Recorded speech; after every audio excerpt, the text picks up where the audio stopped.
So, the most interesting story I saw in today's headlines. Oregon Senator Ron Wyden's millionaire son blasts dad and cronies for hating the American dream. Okay? Stay with me on this. Adam Wyden, the Oregon Democrat's son and a multi-millionaire hedge fund manager, blasted his dad in a Sunday night tweet. So I'm just going to read these quotes verbatim. Couldn't have said it better myself. It played on the Fox Business website where I first saw it, and it's really too beautiful to touch, and I will quote, "Why does he hate us? The American dream, so much."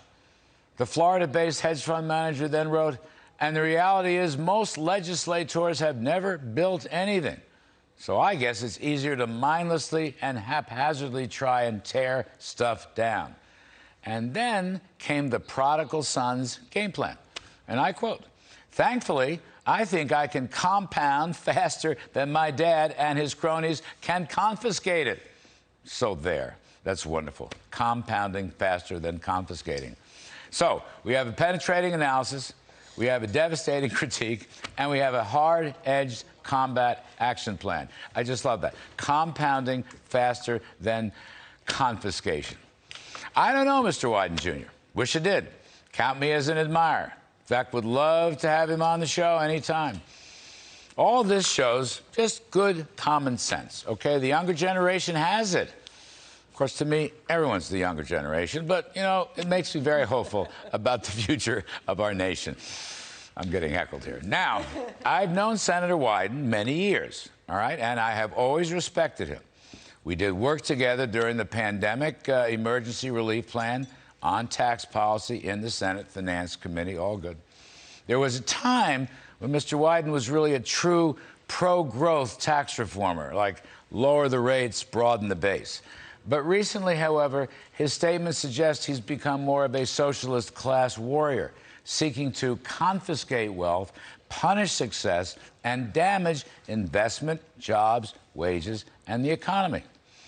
Now, my friend Wyden the Elder has been kind of hounding Mr. Elon Musk, whom I met briefly in the White House a while back, and who I admire enormously.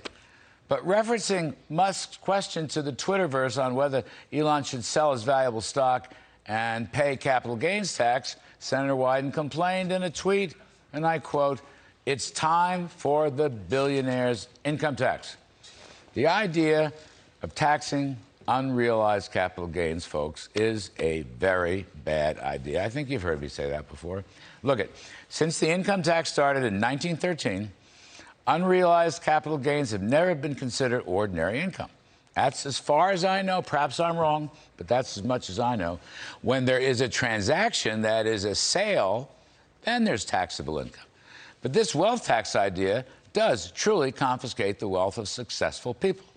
And by the by, today's billionaires weren't mostly billionaires when they started out. Maybe a few trust fund babies, but not many.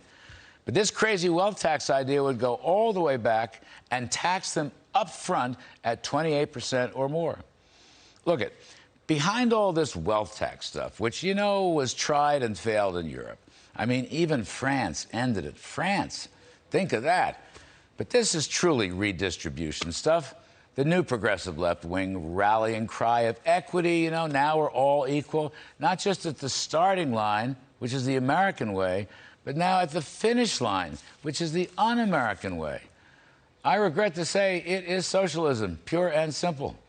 To keep our great America First system of free enterprise capitalism, which I believe has created more bounty for more people more often than any other country or system in world history, we need to reward success, not punish it.